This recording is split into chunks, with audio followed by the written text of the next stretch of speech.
As the days went on, the unease between Amaka and Ngozi only grew. Amaka's sharpness never softened. She was the same, distant, unforgiving, yet there were moments when she would glance at Ngozi in such a way that it seemed like something else lingered beneath her gaze. Ngozi in turn couldn't shake the feeling that there was more to Amaka than met the eye. Sometimes when their paths crossed, a strange tension would crackle between them. Amaka's eyes would linger a moment too long, and then she'd turn away as if shaking off an uncomfortable thought. At night, when she lay awake, Ngozi would wonder if there was something more to this job than simply serving a wealthy woman. It was as though Amaka knew something hidden deep within Ngozi, a secret that Ngozi herself hadn't yet understood. Ngozi worked late into the night, scrubbing the already spotless tiles of the expansive living room. The silence of the mansion was suffocating, broken only by the faint hum of the ceiling fan above. It was in these quiet moments that she often felt the weight of her loneliness. This house, though opulent, was not a home. It was a fortress of fear and isolation, ruled by a queen of cruelty. The sharp click of heels against marble jolted Ngozi from her thoughts. She turned quickly, startled, and there she was, Madame Amaka. The mistress of the house stood in the doorway, her silhouette framed by the dim hallway light. There was something predatory in her stance, something that made Ngozi's heart race with a mixture of fear and curiosity. "You're still here," Amaka's voice cut through the quiet, smooth, but laced with an edge that sent shivers down Ngozi's spine. It wasn't a question, but a statement, an acknowledgement of her presence that felt almost accusatory. "Yes, ma'am," Ngozi responded, her voice trembling slightly. "I wanted to finish the cleaning before I retired for the night." Amaka's lips curled into a semblance of a smile, though it never reached her eyes. She stepped into the room, her heels echoing with each step, drawing closer to Ngozi. "You are a diligent one," she murmured, circling the young girl slowly. "But diligence alone won't earn you a place in this house." Ngozi lowered her gaze, her fingers tightening around the cleaning cloth. "I understand, ma'am. I will do my best to meet your expectations." The older woman stopped in front of her, tilting her head slightly as she scrutinized Ngozi with a gaze that seemed to pierce through her very soul. "There's something about you," Amaka whispered, almost to herself. "Something familiar." The air grew heavier with tension, and Ngozi dared to meet Amaka's gaze for a brief moment. In that fleeting second, she saw something flicker in the older woman's eyes, something that looked remarkably like pain, or perhaps a memory too bitter to revisit. Just as quickly, Amaka turned away, her expression hardening once more. "Get some rest, Ngozi," she ordered, her voice now devoid of emotion. "Tomorrow is another day." As Amaka walked away, leaving Ngozi alone once again, the young girl couldn't help but wonder what lay behind the mask of the woman who had taken her in. And in her heart she knew that this encounter was only the beginning of a story far more complicated than she could have ever imagined. Ngozi quickly lowered her head, clutching the rag in her trembling hands. "Yes, Ma, I wanted to finish cleaning before. Spare me your excuses," Amaka interrupted, her tone sharp enough to cut through steel. "Do your job and leave when you're done. I don't pay for idle hands." Her words stung, not just because of their harshness, but because they were delivered with such effortless cruelty. Ngozi nodded, her voice caught in her throat, and resumed scrubbing the floor, though her hands shook now, each stroke heavier with the weight of humiliation. Amaka lingered, her presence oppressive. For a fleeting moment her cold mask seemed to falter. Her eyes softened, barely but enough for Ngozi to notice. It was as if she saw something familiar in the young woman before her, a reflection of a past she had long buried. But just as quickly as it appeared, it was gone, replaced by the icy veneer that had become her armor. "Don't think I'm blind to mistakes," Amaka said, her voice cutting through the tension. "I expect perfection. Anything less is unacceptable." With that, she turned and walked away, her heels echoing loudly in the stillness of the house. Ngozi released a shaky breath. She hadn't realized she was holding her heart pounding in her chest. The room felt colder, emptier, as if Amaka had taken all the air with her when she left. That brief exchange lingered in Ngozi's mind long after Amaka was gone. The disdain in her tone, the sharpness in her eyes, it was as though Amaka had built an impenetrable wall around herself, and no amount of kindness or hard work could breach it. But it was that moment, that split second of hesitation, that haunted Ngozi most. What had flickered in Amaka's gaze? Was it pity? Pain? Or was it merely a trick of the light? For Ngozi, it was a reminder of her place in this house, beneath notice, beneath care, and certainly beneath the formidable woman who ruled it. She buried her emotions deep as she had done her entire life and continued to scrub the floor, though the tears welling in her eyes blurred her vision. The morning air in the mansion was thick with silence, save for the rhythmic ticking of an ornate clock in the grand hall. Ngozi as always moved through the house with quiet efficiency, tending to her duties with a diligence that often went unnoticed. But today was different. Today she found herself drawn to a curious object in one of Amaka's rarely entered rooms, a small, worn locket resting on the edge of an old vanity.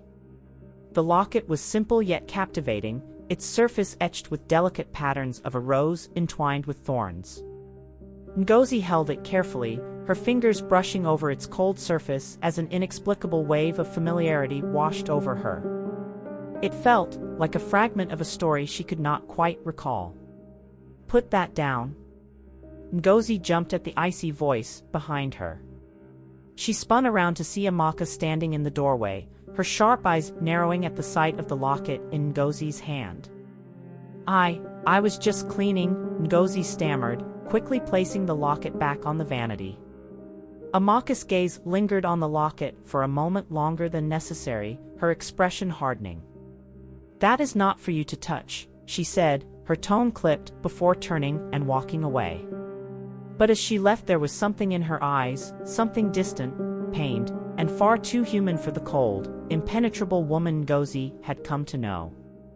The day carried on uneventfully until the late afternoon, when the peaceful monotony was shattered by a commotion at the mansion gates.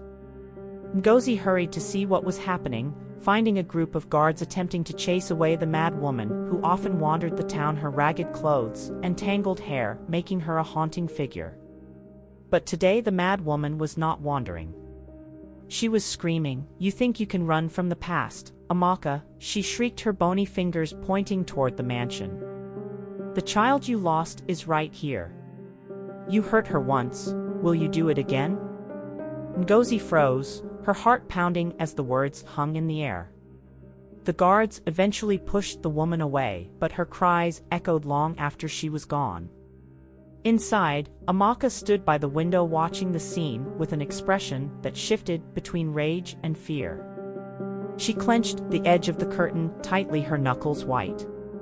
The mad woman's words gnawed at her, reopening wounds she had buried deep within herself. That evening the atmosphere in the mansion was heavy.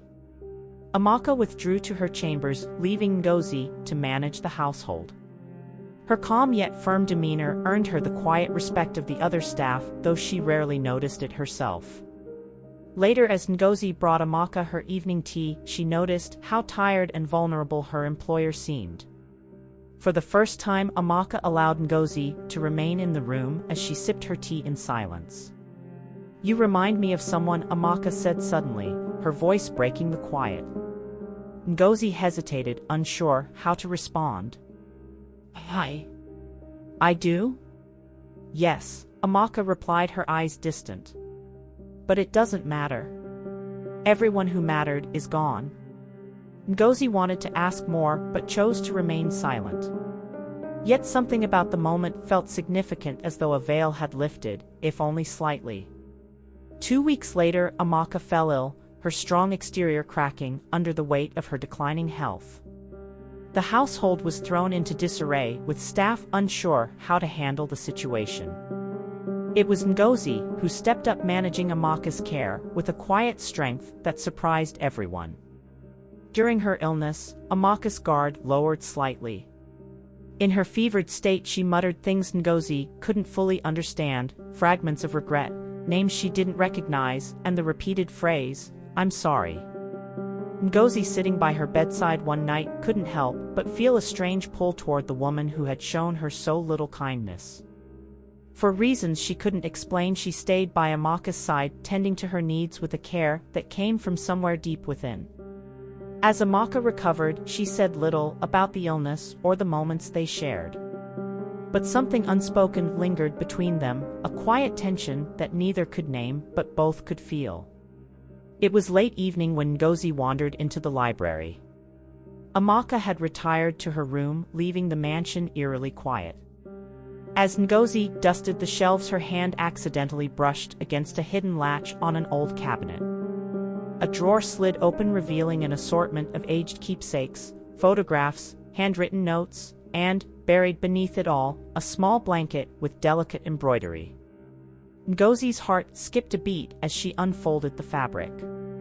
It was old but meticulously cared for, the initials AN stitched in an elegant hand. The sight of it sent a shiver through her. Memories she had buried deep began to surface, the warmth of the nurse's arms, the lullabies she would hum, and the soft blanket she had clung to as a child. Her fingers trembled as she ran them over the stitching. She staggered back, clutching the blanket to her chest. How could this be here in Amaka's home? Her mind raced as questions she couldn't answer began to flood her thoughts. That night Ngozi couldn't sleep. She lay on the cold floor of her tiny room, the blanket pressed against her cheek, and let the tears she had held back for years flow freely. Her mind flashed back to the stories the nurse had told her about her mother, a woman who had loved her but was unable to keep her. The nurse had always been careful not to say too much, but her affection for Ngozi had been a balm to the loneliness of her earliest years. And then the memory of her death hit her like a wave. She saw herself as a 2-year-old, screaming and clutching at the lifeless body of the only person who had ever shown her kindness. The neighbors had pried her away and handed her over to the nurse's sister, a woman who saw her not as a child but as a burden. Ngozi remembered the cold, hard floors where she slept when she was punished, the stale food she was given while the rest of the family dined on fresh meals, and the beatings she endured for the smallest infractions. She had been a shadow in that house, unwanted and unloved. The next morning as Ngozi worked, her mind was a storm of emotions. She kept replaying the mad woman's warnings and her own strange connection to Amaka. But now, with the blanket in her possession, the threads began to weave themselves together. She couldn't stop herself from glancing at Amaka as they crossed paths in the hallway. There was something about her, the way she carried herself, the way her lips pursed when she was deep in thought, that felt eerily familiar. But Ngozi shook the thought away. How could a woman as cruel and unfeeling as Amaka have any connection to her? The idea was absurd. As Ngozi stepped out to the veranda that afternoon, she was startled to see the mad woman at the gate again. Her wild eyes fixed on Ngozi, and she pointed a gnarled finger in her direction. "You hold her blood, child," the woman cried. "The mark on your neck, the one she hides, it's the same. You're bound by pain, by blood, by fate." Ngozi froze, her hand unconsciously reaching for the birthmark on her neck. Her pulse quickened as the woman continued, her voice trembling with emotion. "She lost you once, and now she's breaking you all over again. Do you think she's so cruel because she wants to be? Look deeper. Look at her. She doesn't even know who you are." The guards began to drag the mad woman away, but her words echoed in Ngozi's mind long after she disappeared. That night, as Ngozi sat in the darkness of her room, the blanket draped across her lap, she felt the pieces of her life shifting into place. The truth was there just beyond her reach, and she could no longer ignore it. She resolved to uncover the secrets of her past, even if it meant challenging the only stability she had known in Amaka's household. The air in the mansion was thick with tension as Amaka paced in her study, her thoughts clouded by the madwoman's haunting words. Outside, the sounds of the staff cleaning and the distant hum of the evening gave a false sense of normalcy. But Amaka was anything but calm. She had dismissed the madwoman as insane, yet her words burrowed into her mind like stubborn thorns. Ngozi entered quietly carrying a tray of tea. Her steps were measured, careful, as though she could feel the storm brewing inside her employer. "Madam, your tea," she said softly, setting the tray down. Amaka's eyes darted to her, and for a brief moment, her cold mask slipped. She stared at Ngozi, the girl's face triggering something deep and unnameable, a flicker of familiarity she had been trying to suppress. "Leave it and go," Amaka barked, her voice harsher than she intended. Ngozi flinched but nodded, retreating without a word. But something stopped her. She turned back hesitantly, her hand clutching the scarf around her neck. "Madam, may I ask you something?" Amaka froze. Her jaw tightened. "What?" "There was a woman outside today, the madwoman. She said something strange." Ngozi's voice was steady though her hands trembled. "She said I would find answers here." Amaka's expression darkened. "That woman is insane. Pay her no mind." Ngozi nodded but lingered, her curiosity overcoming her fear. "But she also mentioned a birthmark on my neck. She said it connects me to something I've lost."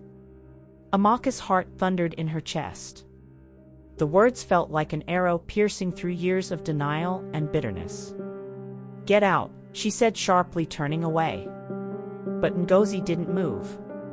Instead, she pulled down her scarf, exposing the small crescent-shaped mark on her neck. "Madam, does this mean anything to you?" Amaka spun around, her eyes wide with disbelief. For a moment, she was no longer the formidable woman who commanded fear and respect. She was a mother staring at the undeniable proof of her past, a mark she had thought she would never see again. Her voice broke as she whispered, "Show me your neck."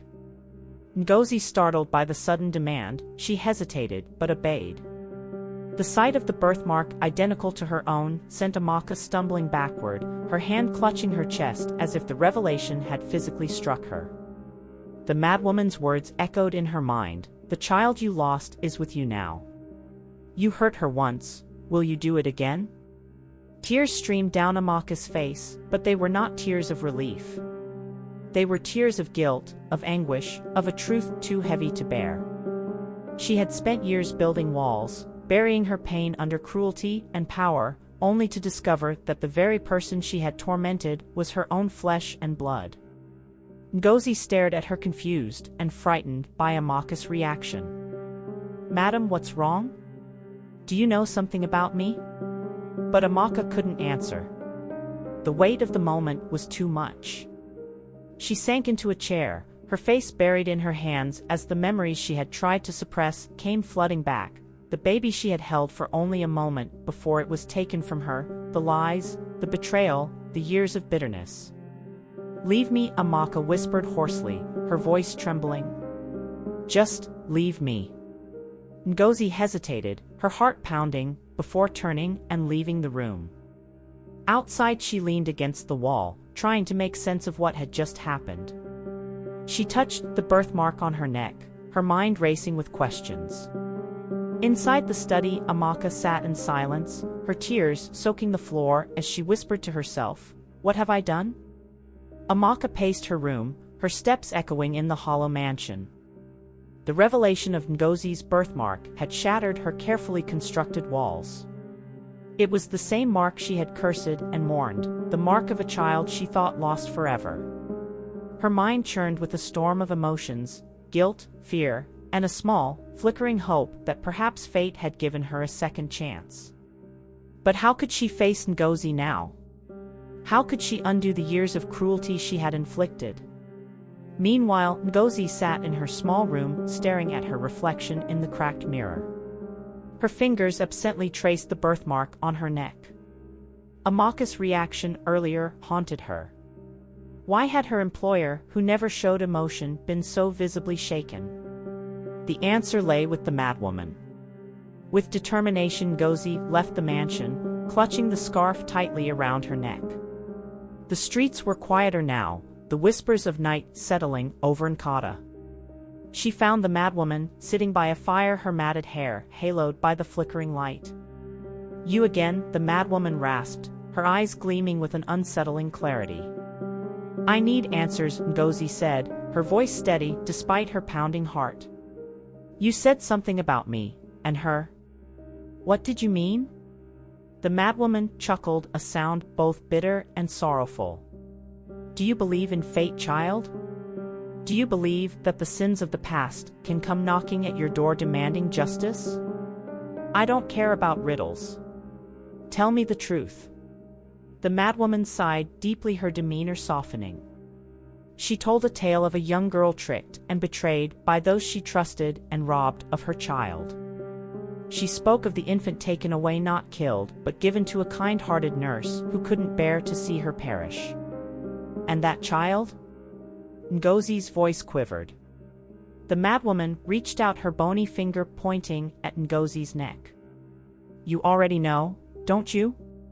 Look in your heart. You carry her pain, her sorrow, and her blood." Ngozi staggered back, her breath catching. The truth was too vast, too cruel to comprehend. In her mansion, Amaka sat alone, clutching a photo of her younger self, a girl with soft eyes and a broken heart. Memories of the baby's first cry, the weight of her tiny body in her arms for those few fleeting moments, and the lies her parents spun to take her away replayed in her mind like a haunting song. The guilt consumed her. She remembered every cruel word she had spat at Ngozi, every lash of her anger. Could she ever be forgiven? Did she even deserve it? But a darker fear loomed. What if Ngozi discovered the truth and hated her forever? Ngozi returned to the mansion, her mind racing. She couldn't confront Amaka outright, not yet. But something in Amaka's behavior confirmed her suspicions. The once cold woman now avoided her altogether, retreating to her room and emerging only when necessary. One night, Amaka caught Ngozi staring at her. "What are you looking at?" she snapped, her voice sharp but shaky. "Nothing, madam," Ngozi replied, lowering her gaze. But her silence held a challenge, a quiet rebellion. Amaka turned away quickly, her heart hammering. She could feel the walls closing in. The tension reached a breaking point when Amaka overheard Ngozi humming a lullaby, a tune Amaka hadn't heard in decades. It was the same melody she had sung to her baby on the night of her birth. "Where did you learn that?" Amaka demanded, her voice trembling. Ngozi froze, confused. I don't know. I've always known it. It's just familiar." The room spun for Amaka. It was undeniable now, this was her daughter. But instead of relief, anger surged within her. "Leave me alone," she shouted, slamming the door in Ngozi's face. Ngozi, hurt and bewildered, resolved to uncover the truth no matter the cost. As the days passed, the silence between Amaka and Ngozi became more suffocating. Amaka's internal battle continued to tear her apart. Every glance at Ngozi, every word spoken in anger, deepened the regret she couldn't bear. Yet her fear of facing the truth, of confronting the daughter she had abandoned, kept her locked in the fortress of her coldness. Ngozi, on the other hand, could feel the weight of the silence pressing down on her. Her suspicion had bloomed into certainty, but she wasn't ready to confront Amaka just yet. She needed more answers. And one person held the key, the madwoman. Late one evening, Ngozi sought out the madwoman once again. The old woman was sitting by the fire, her eyes flickering with recognition as soon as she saw her. "You know, don't you?" the madwoman asked, her voice rough like gravel.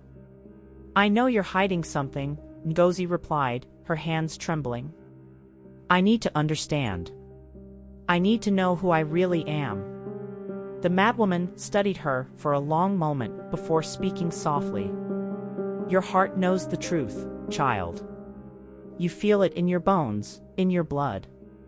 What do you think all this is leading to? Why do you think I've guided you here? Ngozi clenched her fists. I need to hear it from you. I need the words. The madwoman nodded, a sad smile playing on her lips. The truth is not, kind child. The woman you serve, the one who has treated you so cruelly, is your mother. She abandoned you, and now she's too afraid to face you. The words hit Ngozi like a thunderclap. Her body shook with disbelief. But as she looked into the madwoman's eyes, something within her clicked. It wasn't just anger she felt, it was sorrow, and longing, and a pain she had carried her whole life. Back at the mansion, Amaka felt the walls closing in. The truth of her past pressed down on her with unbearable weight. Every time she looked at Ngozi, she saw a ghost of the child she had lost. One afternoon, as the sun began to set, Amaka stood at the window, staring at the empty streets of Nkata. She felt the crushing reality of what she had done. She had let fear and shame destroy her humanity, and in doing so, she had abandoned the one person who could have healed her. Why didn't you come to me? She whispered to the empty room. But it was too late now. She could feel the distance between them widening, a gulf that she didn't know how to cross. That evening, the moment of reckoning arrived. Ngozi stood at Amaka's door, her heart racing. The birthmark, the madwoman's words, the weight of her entire life, all of it led to this moment. She knocked once, then entered, without waiting for permission. Amaka sat in her chair, her back stiff, but the moment her eyes met Ngozi's, she knew that the confrontation was inevitable. Madam, Ngozi's voice trembled. You know who I am, don't you? Amaka's breath caught. The words caught in her throat. She couldn't look at Ngozi, couldn't face the pain she had caused. You're my daughter, Ngozi continued, her voice growing stronger. The truth hung in the air like a heavy mist. Amaka stood up abruptly, her body trembling with the effort of holding back tears. Please, Amaka whispered, her voice breaking. I couldn't, but Ngozi wasn't going to back down. You took me away from my life. You let me suffer. Why? Why did you do it? Amaka's walls began to crumble, her anger shifting to guilt. I was young. I didn't know what to do. They told me you died, they told me it was for the best. That's a lie. Ngozi shouted, her eyes filled with fury. They took me from you, and you let them. You let me be raised by strangers, treated like nothing. The tears that had been threatening to spill finally fell from Amaka's eyes. I didn't know how to fix it, she whispered. I was afraid. I was too afraid to be a mother. Ngozi's anger faltered, replaced by an overwhelming sadness. I lived through so much, alone. You didn't even try to find me. Amaka crumbled to the floor, her heart breaking under the weight of her own mistakes. The sun had set low on the horizon, its warm hues casting long shadows over the mansion. But inside, the air felt suffocating, heavy with the weight of unspoken words. The truth had already been laid bare, and yet neither Amaka nor Ngozi could escape the implications. Amaka sat at the edge of her opulent chair, her body stiff with disbelief, her hands trembling in her lap. The mark on Ngozi's neck, a perfect mirror of the one Amaka had carried for as long as she could remember, stared back at her like a cruel reminder of her own sin. Ngozi stood before her, silent at first. The woman who had once been her mother, a woman who had given birth to her, then stolen her away, stood frozen, unable to speak. For a long moment, the only sound in the room was the ticking of the clock, each second dragging on like an eternity. Finally, it was Ngozi who broke the silence, her voice trembling with emotion. How could you? How could you take me from my mother? The words slipped from her lips like venom, but they were laced with deep, guttural pain. How could you let me suffer alone for all these years? I was just a child, Amaka. Your child. Your flesh and blood. But you never cared, did you? Amaka's eyes filled with tears, but they did not fall. She could not cry for all the years she had lost, for all the hurt she had caused. She opened her mouth to speak, but the words caught in her throat, suffocated by the weight of Ngozi's accusation. Ngozi continued each word like a blade, cutting deeper into the space between them. You let me grow up in fear, in pain, in loneliness. I lived with strangers who never loved me, who never cared for me. You let me cry myself to sleep every night. You were supposed to protect me. But instead you let me be torn apart. You let them take me away from you, and you turned your back on me. All I ever wanted was to know that I was wanted, that I mattered. But to you, I was nothing. Amaka flinched as if each word was a physical blow. She wanted to speak, to explain, to say anything that could make this right. But how could she? She had no excuse, no justification for her actions. She had abandoned her own child, and now, that child stood before her, full of pain, full of rage. Ngozi's eyes burned with the intensity of her grief, her voice rising with each painful memory. I survived, Amaka. I survived without you. But that doesn't mean I forgave you. I never stopped hating you.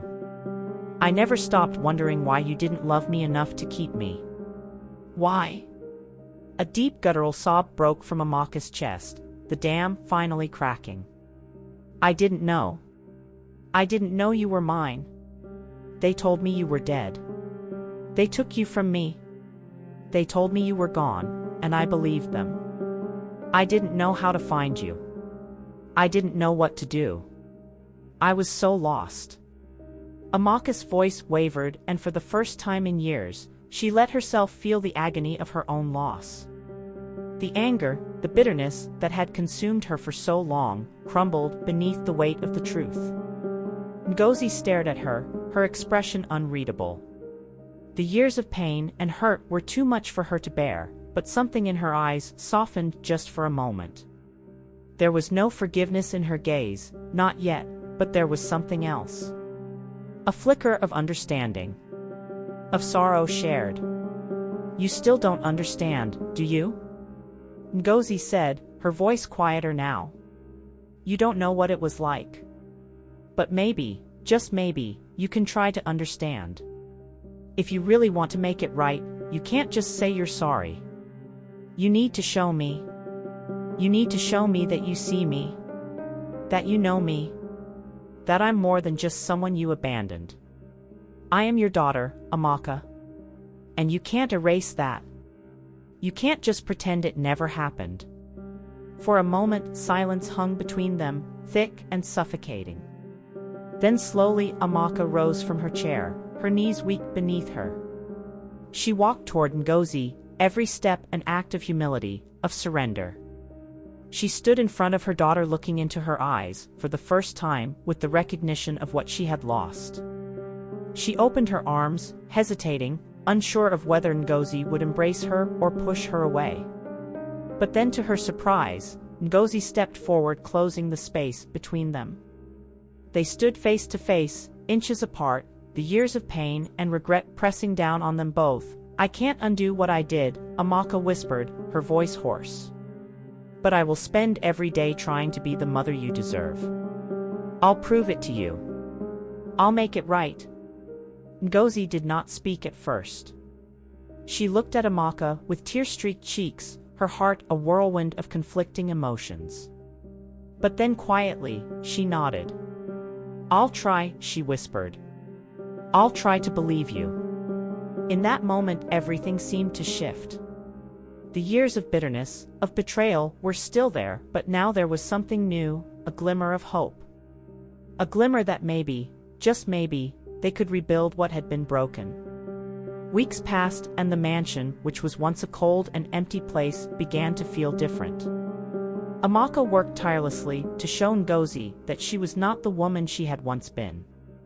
Her cruelty faded, replaced by small acts of kindness. She spent time with Ngozi, listening to her, learning about the daughter she had never known. It was not an easy road. There were moments when the pain resurfaced, when the past threatened to tear them apart again. But for the first time in years, Amaka felt something she had forgotten, the warmth of love. And for the first time, Ngozi allowed herself to hope. The scars would never disappear, but in time, the two women, mother and daughter, began to heal. They learned to trust again, to forgive, to love. And in that, they found redemption.